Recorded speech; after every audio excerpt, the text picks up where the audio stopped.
শুভ সন্ধ্যা বন্ধুরা, তোমরা সবাই কেমন আছো? আশা করছি তোমরা আমার এই ভিডিওটা যে যেখান থেকে দেখছো তোমরা সকলে খুব ভালো আছো এবং সুস্থ আছো। আজ রথযাত্রা, সবাইকে জানাই রথযাত্রার শুভেচ্ছা ও অভিনন্দন।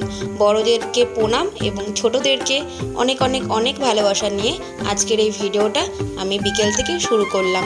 জানো তো, আজকে সকাল থেকে তেমন আর শ্যুট করা হয়নি।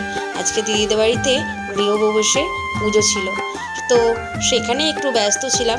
ওইদিকে একটু রান্না বান্না কাজবাজ ছিল বলে হাতে হাতে একটু করে দিতে হচ্ছিল বলে সেজন্য আর জানো তো ভিডিও করা হয়নি। আর স্ট্যান্ড নিয়ে যায়নি, কে করে দেবে বলো ভিডিও? তো দেখো, মেয়েকে রথ সাজিয়ে দেওয়ার দায়িত্ব আমারই পড়েছে। মেয়ের আগের বছর একটা রথ ছিল, জানো তো, রথটার একটা চাকা ভেঙে গেছে। আমার বরকে কবে থেকে বলছি যে রথটা একটু ঠিক করে দেওয়ার ব্যবস্থা করো, তো কিছুতেই ও চাকা খুঁজে পেলো না বলে বাধ্য হয়ে সকালবেলায় এই রথটা কিনে আনলো। রথের কি দাম! আমি ভেবেছিলাম যে একটু বড় রথই আনবো, তো যাই হোক এই রথটাই এনে দিয়েছে। ও বলছে এখন তো ছোট, ও তো বড় রথ সামলাতে পারবে না, ও তো এখন নিজেই ছোট, বলো ও বড় রথ আর কি সামলাবে।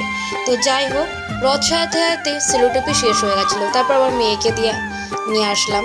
তারপর আবার দেখো রথ সাজিয়ে নিলাম। দেখো আমার রথ সাজানো পুরো কমপ্লিট। কেমন হয়েছে দেখে একটু বলো তো।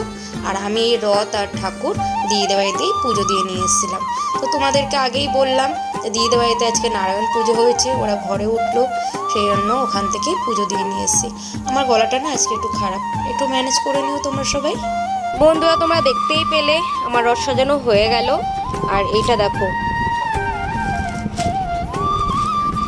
নতুন জামা, মেয়েকে এইটাই পরাবো। আমিও আজকে একটা নতুন কুর্তি পরবো। তো চলো আগে রেডি হয়ে নিই, তারপর তোমাদের সামনে আসছি।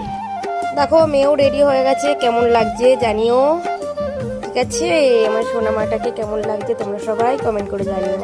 চলো, তো দেখো আমিও রেডি হয়ে গেছি, আমাকে কেমন লাগছে জানিও। এটা কিন্তু নতুন কুর্তি, আর আমি আর মেয়ে কিন্তু দেখো ম্যাচিং করেই পরেছি। এই দেখো, আর দেখো মেয়েও হলুদ, এই মেয়েও হলুদ আমিও হলুদ, দুজনেই কিন্তু ম্যাচিং করে পরেছে। দুটোই কিন্তু নতুন জামা। চলো,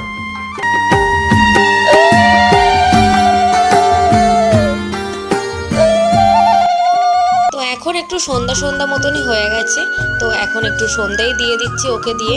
বললাম তুই ধূপকাঠি ধরি, তুইও পুজো দিয়ে নে।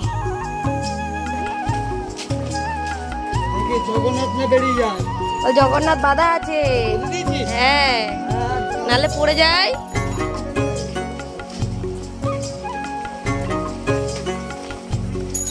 তুলে নাও, তুলতে পারবে?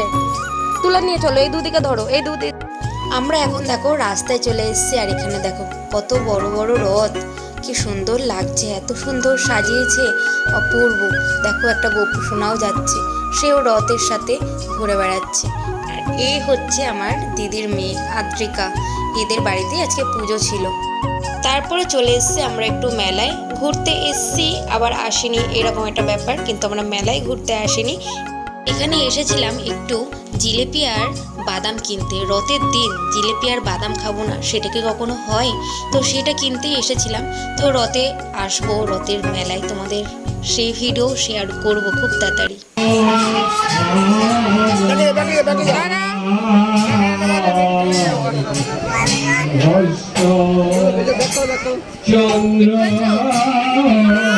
এখানে কীর্তন হচ্ছে, তোমাদেরকে একটু শুনিয়ে দিলাম। এইটা দেখো, একটা শিব মন্দির, এই সামনে একটা রথ আর ভেতরে একটা রথ। তো দেখো আমরা চলে এসেছি, অনেক যুদ্ধ জয় করে। এত ভিড় তোমাদেরকে কি বলবো, প্রায় আমার আধা ঘন্টা লেগেছে শুধু এই জিলেপির দোকানে আসতে, আর এই জিলেপির দোকান থেকে বেরোতে, আসা যাওয়া করতে আমার পুরো আধা ঘন্টা লেগেছে। তো এত ভিড়, তোমাদেরকে যতটা পারছি দেখানোর চেষ্টা করছি। আর আমি বাদামের দোকানে দাঁড়িয়েছি, আমাকে ঠেলতে ঠেলতে আর এক জায়গায় নিয়ে যাচ্ছে, এরকম একটা অবস্থা, এত ভিড়। তো যাই হোক বন্ধুরা, মেলায় খুব তাড়াতাড়ি আসবো, মেলার ভেতরটা পুরো তোমাদেরকে ঘুরে দেখাবো, আর অবশ্যই খুব তাড়াতাড়ি তোমাদের সাথে মেলার ভিডিওটা শেয়ার করবো। আজকের মতন টাটা, বাই বাই, সবাই ভালো থেকো এবং সুস্থ থেকো।